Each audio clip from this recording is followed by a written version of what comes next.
Саламатсыздарбы, урматтуу көрүүчүлөр. Назарыңыздарда жаман абалда жакшы кабар издеген бүгүн 24 маалымат топтому. Неподготовленный ролик, дико спонтанно. Умер очень известный в своих кругах Акын. Я забыл его имя. И чувак вроде был прикольный. Прикольный.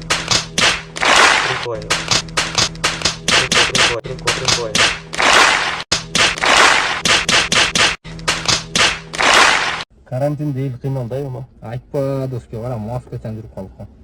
Тегілер байқұштар қант екен десең. Ичіп жатады да мына, ичіп теле жатады. Құрсаған қаяқтан той қозытады. Құрсақ той қозса ғана ичіп алған. Мен сінен майдақ жөріп қойыншы. Не қыласың азыр? Ичіп алады азыр. Ичпейді, сұрап берем азыр. Бербелі қойғын ичіп алады тоты. Берем. Құрсақ қандай? Құрсақ мол бол.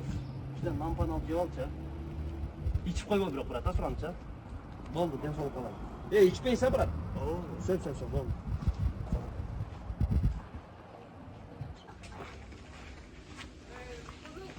Карантинде ел ақчы болып атса, ичіп қойға дейді.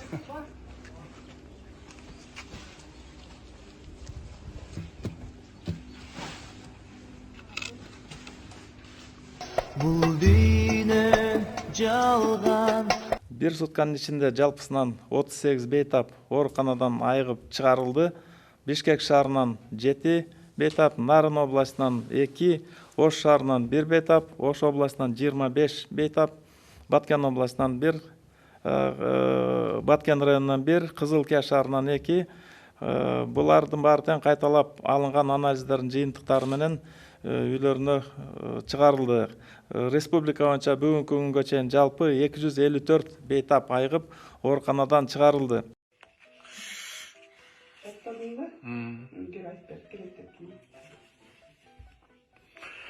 Ишке чыксам,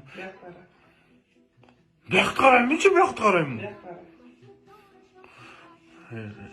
Ишке чыксам, Укмуш апа. Омей, бакан айтам, Зияным жок, ешкімге таста қойғыз. Зияным жок. Зияным жок, ешкімге таста қой. Қаролайын жок, бір жолым.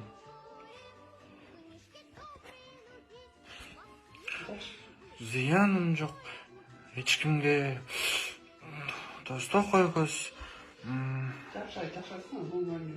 Пабжы ойнайбыз? Жақсы айтсам ба? Зияным жок ешкімге таста қойғыз бақымын ташырдық контенттектерді. Пандемияға байланыштуу авиа каттамдар токтогон. Чет өлкөдөн келе албай, жумушсуз калган кыргызстандык мигранттарга жардам берүү үчүн акча бөлүндү. Биринчи вице-премьер-министр Котбек Бороновдун айтымында Кыргызстандын Дубайдагы элчилигине 5 миллион, Россиядагы элчилигине 10 миллион сом берилди. Бул ошол жердеги убактылуу келүүнү каалап, бирок келе албай, жумушу жок калып, тамак аштан кыйналып аткан, башка маселелерден кыйналып аткан биздин жарандарга жардам берүү иретинде ошол биздин элчиликтер иштейт. Рамазан айда орозону биз үйдө кармайбыз. Жана оз ашарлыктарды дагы үйдө кылабыз. Аял бала чакаларыбыз менен чогуу оз ашарлыктарды үйдө кылабыз. Тарави намаздарын дагы үйдө окуйбуз. Авал турукташканга чейин.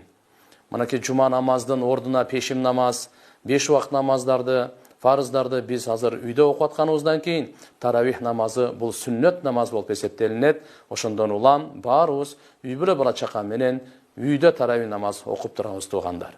Биз бул кырдаалды дагы, бул кыйынчылыкты дагы Кудай кааласа жеңебиз. Качан бири-бирибизге туура түшүнүп, бири-бирибизге жардам берип, тартиптүүлүктү бекем сактап гана биз муну жеңе алабыз буюрса. Жана көптөгөн ушул ыйык, берекелүү, куттуу Рамазан айында дуалар кабыл боло турган, бейиштин эшиктери ачылган, дозоктун эшиктери жабылган, шайтандын баардыгы камалган учурунда биз көбүрөөк дуа кылайлы.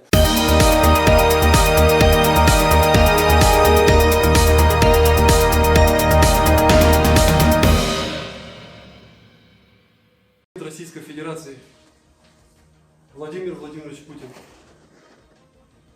Сегодня, 22 апреля 2020 год, людей, которых вы видите за спиной, включая меня, являемся гражданами Кыргызской Республики.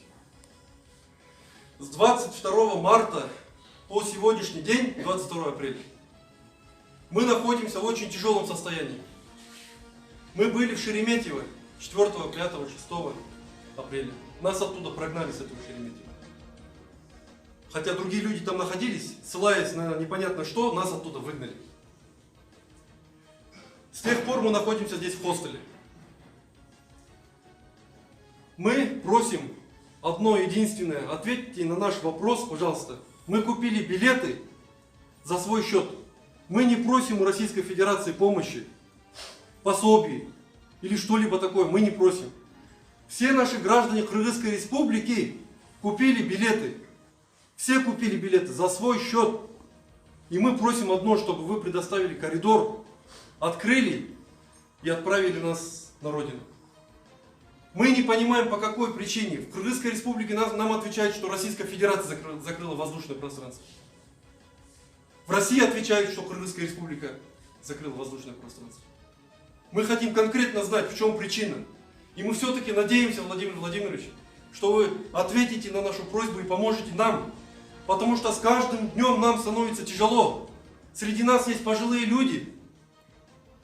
Среди нас есть беременные женщины. И не просто беременные женщины, а у которых срок уже 8-й месяц, которым через месяц уже надо рожать.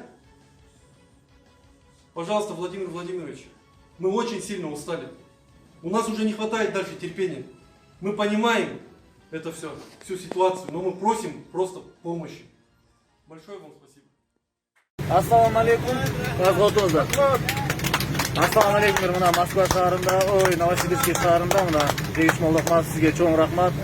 Алла разы болсун. Мына ушунча эл сизди колдоп, сизге ыраазычылыгын билдирип турат мына. Баарыбыз Кудай буйрса бортко отурдук аман эсен.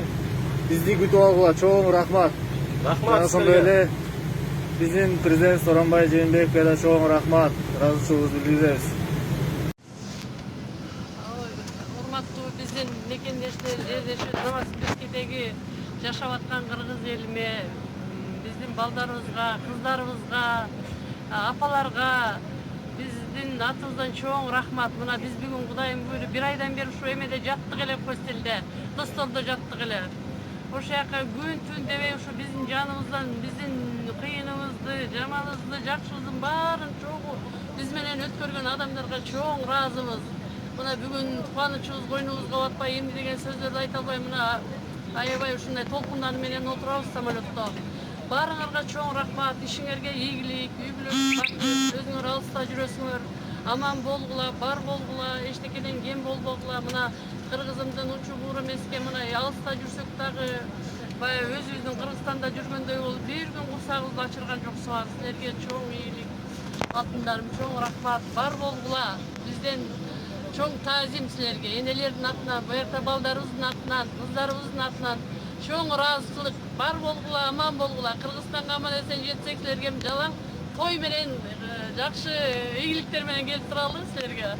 Чоң рахмат, жакшы болуңуздар. Новосибирскидеги кыргыз бир туугандарга рахмат.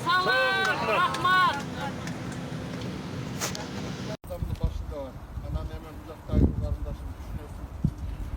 Ушундай мезгилде жаман иш болуп кетти. Москвада жерлештерибиздин атынан баарынан көңүл айтабыз. Алдыбектин жаткан жери жайлуу болсун, эсен аман жетип алгыла. Анан бир отасында Кара Суу районунун коому акча которду 51 миңдей. Сенин айылдаштарың 26.500 беришти. Азыр мына фонд мигранттар дагы канча акемде тартылды? 71 миң акча болуп атат. Жолуңарга жетип, ошол жактан эми эсен аман жетип жерге бергиле. Бул өлүм деген ар бир адамдын башында бар. Мына фонд мигранттар 70 миң рахмат. Алла разы болсун, Алла разы болсун. Рахмат балдар.